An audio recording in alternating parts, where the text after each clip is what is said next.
Avant l'aube du temps, avant le souffle du premier instant, il était.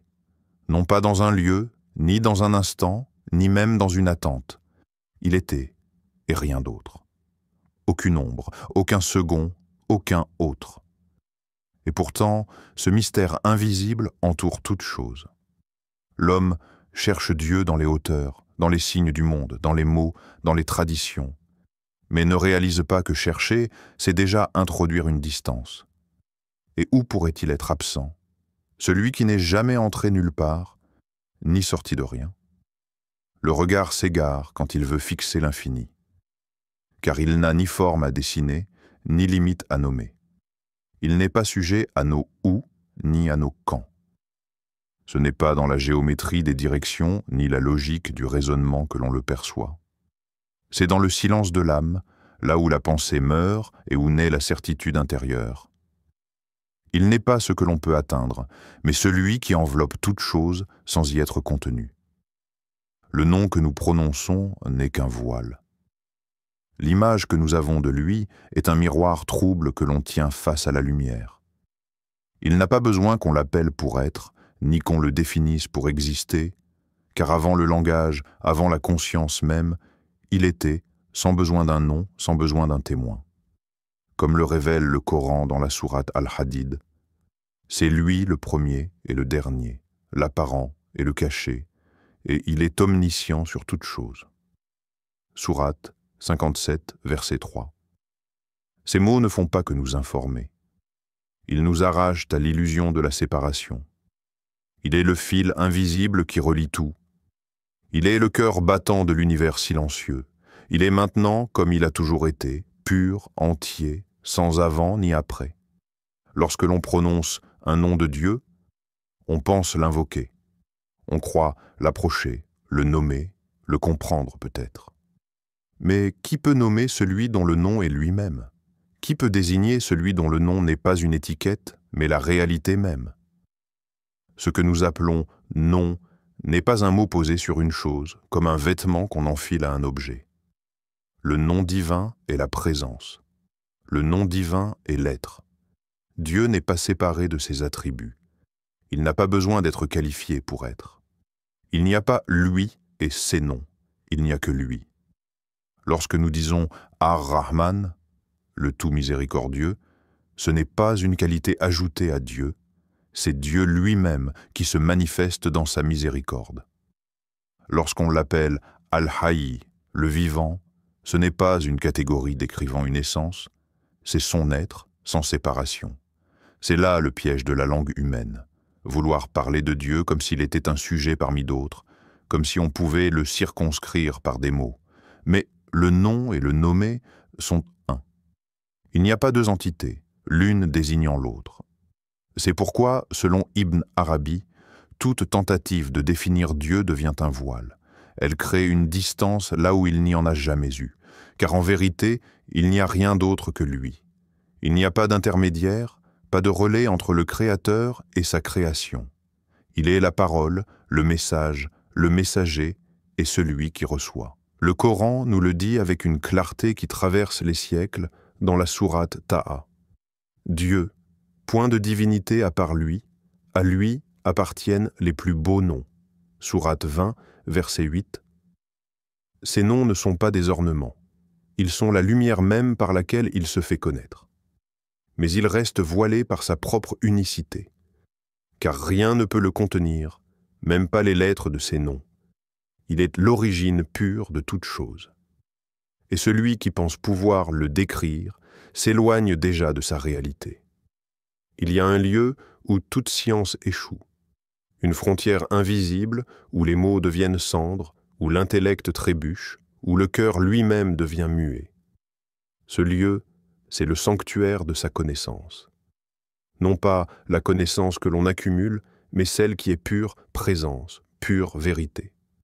Dans ce royaume-là, personne n'entre, ni prophète, ni saint, ni ange rapproché, car là, il n'y a que lui. Il est le voyant de lui-même. Il est celui qui se connaît, par lui, à travers lui, pour lui. L'homme, aussi sincère soit sa quête, ne peut que tourner autour de ce mystère. Il peut marcher, prier, pleurer, méditer, mais tout cela reste hors du centre, car celui qui cherche déjà suppose qu'il est séparé. Et là est l'illusion. Nous croyons le chercher comme s'il était un objet au bout d'un raisonnement. Mais Dieu n'est pas un but à atteindre. Il est l'absolu qui enveloppe tout. Tu peux scruter les étoiles, plonger dans les profondeurs du cœur humain, parcourir les textes et les traditions.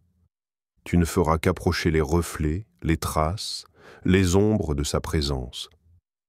Il n'est pas contenu dans un mot, ni dans un livre, ni dans un concept. Il est, tout simplement. Et cette simplicité absolue est impénétrable. Elle n'a pas de porte, car il n'y a pas de mur. Ce n'est pas qu'on ne peut pas entrer, c'est qu'il n'y a rien d'extérieur pour entrer. Dans la sourate Al-An'am, il est dit « Et la vision ne peut l'atteindre, alors que lui atteint toute vision. Et c'est lui, le subtil, le parfaitement connaisseur. » Sourate 6, verset 103. Regarde bien ce verset. Il ne s'agit pas seulement de voir avec les yeux, mais de comprendre avec l'esprit, de saisir avec l'âme. Et même là, il demeure au-delà. Il atteint tout, mais rien ne l'atteint.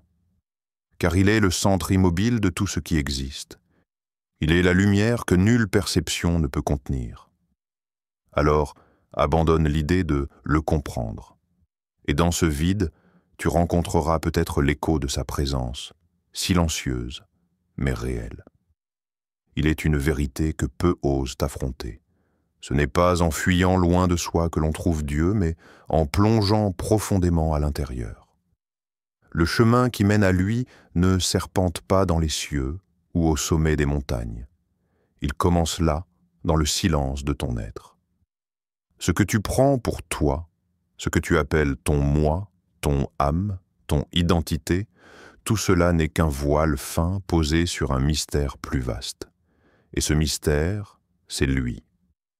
Le prophète l'a dit avec une puissance bouleversante, « Celui qui se connaît, connaît son Seigneur. » Mais il ne parlait pas ici de l'ego, ni de la personnalité, ni même des vertus morales. Il parlait de cette part de l'être qui, une fois dévoilée, se révèle n'avoir jamais été séparé du divin. Connaître sa réalité profonde, c'est réaliser qu'on ne possède rien, qu'on n'est rien par soi-même, et que l'on n'a jamais existé en dehors de lui. Cela ne veut pas dire se dissoudre, ni disparaître dans un néant mystique.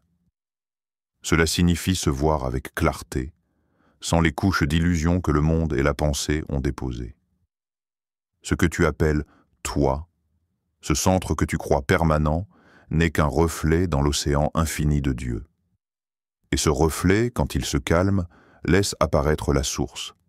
Le Coran l'évoque avec une délicatesse divine dans la sourate Fussilat. Nous leur montrerons nos signes dans les horizons et en eux-mêmes, jusqu'à ce qu'il leur devienne évident que c'est cela, la vérité. Sourate 41, verset 53. Les signes ne sont pas seulement dans les galaxies lointaines ou les éclats d'étoiles. Ils sont en toi. Dans le frémissement de ton cœur, dans tes silences, dans tes doutes, dans tes élans vers quelque chose de plus vaste, connais-toi, non pas pour t'exalter, mais pour t'effacer, car dans cette disparition du faux moi naît la vision du réel. Et là, sans un mot, tu sauras, pas avec l'esprit, ni même avec l'âme, mais avec ce que Dieu a toujours su de toi. On parle souvent d'extinction de l'ego, d'annihilation du soi, de disparition dans l'océan divin. Beaucoup cherchent à cesser d'être pour enfin atteindre Dieu. Mais cette quête, bien que sincère, repose sur une erreur subtile. Car comment annihiler ce qui, en réalité, n'a jamais existé? Comment faire disparaître une ombre qui n'est que le reflet d'une lumière que tu ne vois pas encore? Ibn Arabi nous enseigne que cette idée même d'extinction suppose une existence préalable. Mais si ton être n'est qu'un mirage, une illusion projetée par l'unique, alors il n'y a rien à faire disparaître. Il n'y a qu'à ouvrir les yeux, à reconnaître que l'illusion n'a jamais eu de réalité propre. Tu n'as jamais été séparé. Tu n'as jamais été un autre. Le « tu » que tu crois être est une construction, un nom parmi les noms, un souffle passager dans le vent de sa volonté. Ce n'est pas par la disparition que l'on le trouve, mais par la réalisation. Réaliser que l'on n'est rien et que ce rien n'est que l'expression de sa pureté. Il n'y a pas de combat intérieur pour éteindre l'ego, car l'ego n'a jamais eu d'âme. Il est né d'un malentendu. Le silence te le dira mieux que les mots. Dans la sourate Al-Qasas, Dieu rappelle cette vérité silencieuse. Tout doit périr, sauf sa face. À lui appartient le jugement, et vers lui vous serez ramenés. Sourate 28, verset 88. Ce verset ne parle pas d'un futur lointain, il parle de maintenant, de cette reconnaissance intime que tout ce qui a une forme est voué à s'éteindre parce qu'il ne détient pas l'être. Seule sa face subsiste, cette réalité unique, pure, sans partage. Chercher l'annihilation, c'est encore croire qu'on possède quelque chose à offrir. Mais Dieu ne demande pas ton sacrifice.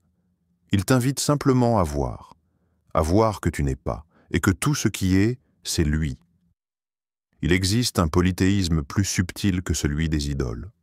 Un polythéisme qui ne se dresse pas dans un temple, mais qui se cache dans les plis de la pensée. C'est celui qui, sans s'en rendre compte, voit l'univers comme une addition d'existence. Dieu, puis le monde, puis les hommes, puis les causes, puis les effets.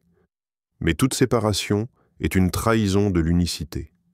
Car en vérité, il n'y a pas Dieu, Dieu est. Il n'y a que Dieu.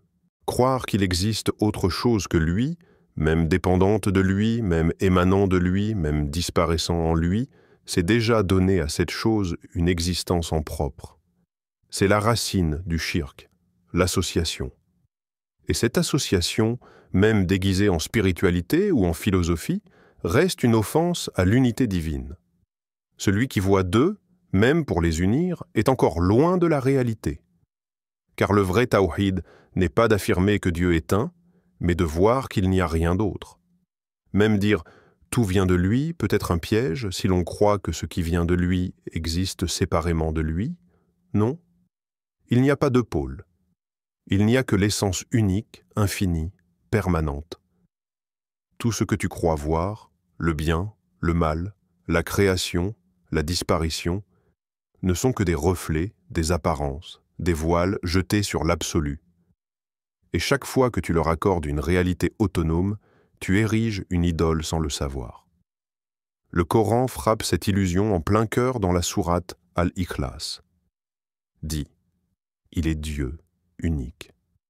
Dieu, le seul à être imploré pour ce que nous désirons. Il n'a jamais engendré, n'a pas été engendré, et nul n'est égal à lui. Sourate 112, versets 1 à 4. Ces mots sont simples, mais ils brûlent comme un feu sacré. Ils dissolvent toutes les illusions. Ils rappellent que l'un n'a pas d'égal, pas de second, pas de semblable. Il n'est pas à côté du monde, il est, et en dehors de lui, rien n'est. Et quand cette vérité descend dans le cœur, le monde cesse d'être un lieu d'autre pour devenir un théâtre de sa seule présence. Quand le prophète a dit « Celui qui se connaît son Seigneur », il n'invitait pas à explorer un ego ni à comprendre une psychologie. Il ne parlait pas de l'âme blâmable, ni même de l'âme paisible. Ce « moi » dont il parle, ce n'est pas une identité. C'est tout ce que tu crois être, tout ce que tu nommes « moi », tout ce que tu considères comme autre que Dieu. Et cette illusion-là, ce miroir trouble, est le seul obstacle entre toi et la lumière. Tu dis « je »,« moi »,« mon corps »,« ma vie ». Mais qui parle vraiment? Ce « je » est-il réel ou n'est-il que l'écho d'une source que tu refuses de reconnaître? Tu vis dans une maison que tu n'as pas bâtie, tu respires un air que tu ne possèdes pas, ton cœur bat sans que tu le commandes. Et pourtant, tu dis « moi ». Ce mot si familier est peut-être le plus grand mensonge que l'homme se raconte, car ce « moi » n'est pas un être autonome. Il est un nom que tu as posé sur une ombre. Et tant que tu t'accroches à lui, tu restes aveugle à celui qui est. Le vrai moi, c'est l'illusion de l'altérité. C'est la croyance en une identité séparée de Dieu. Et reconnaître cette illusion, c'est déjà entamer le chemin du retour. Dans la sourate Al-Najm, Dieu dévoile avec une précision bouleversante. Et c'est lui qui a créé les deux éléments de couple, le mâle et la femelle, d'une goutte de sperme quand elle est éjaculée. Et c'est à lui, certes, que revient la création ultime. Sourate 53, versets 45 à 47. Ce rappel n'est pas simplement biologique, il est ontologique. Il montre que même notre origine n'est pas nôtre. Rien en nous ne vient de nous. Tout est lui, par lui, pour lui. Le moi humain n'est qu'une phase dans la danse cosmique de sa volonté. Et quand ce moi s'efface, quand il est vu comme un nuage passager, alors le ciel de l'être s'ouvre. Non pas pour révéler un nouveau soi, mais pour dissoudre toute séparation. Et là, seulement là, peut naître la véritable connaissance. Il n'est pas besoin de dire que Dieu est seul. Il suffit d'ouvrir les yeux, mais pas ceux du visage, ceux du cœur. Car voir Dieu, c'est voir qu'il n'y a rien d'autre. Aucun compagnon, aucun associé, aucune aide, aucune présence à ses côtés. Il n'a jamais partagé sa souveraineté. Il ne l'a jamais confié à un ange, ni délégué à un saint, ni même confié à un esprit. Il est et il est seul, depuis toujours, pour toujours. Mais ce seul n'est pas une solitude, c'est une plénitude, une complétude. Il ne manque de rien, car rien ne lui est extérieur. Et c'est cela la connaissance. Réaliser que tout ce que tu appelles créé, monde, vie, moi, toi, l'univers, tout cela est un jeu d'apparence. Rien n'a d'existence réelle sauf lui. Ce que tu vois n'est pas ce qui est. Ce que tu crois réel est un vêtement posé sur une lumière que tu n'as pas encore reconnue. Dieu n'est pas dans le monde et le monde n'est pas en lui. Car pour qu'il y ait dans ou avec, il faudrait qu'il y ait deux. Et il n'y en a qu'un. C'est ainsi que le Coran, dans la sourate Al-Anbiya, nous renvoie à cette réalité nue. Nous n'avons envoyé avant toi aucun messager sans lui révéler. Il n'y a point de divinité en dehors de moi. Adore-moi donc. Sourate 21, verset 25. Ce message traverse les âges. Il est le cœur de chaque révélation. Non pas seulement un appel à adorer, mais une affirmation existentielle. Il n'y a que moi. Et tant que cette vérité n'a pas pénétré jusqu'au fond de l'être, la connaissance de Dieu reste une idée, et non une transformation. Alors ne cherche pas à le voir à travers ce qui est. Vois plutôt que ce qui est n'est pas. Il n'y a pas d'horizon à explorer, pas de couches à traverser. Il y a juste à s'éveiller, à tomber dans ce vide sacré où l'un règne sans rival, sans image, sans mots, sans forme. Et dans ce silence, tu le reconnaîtras, non pas comme une présence extérieure, mais comme l'unique réalité qui a toujours été là.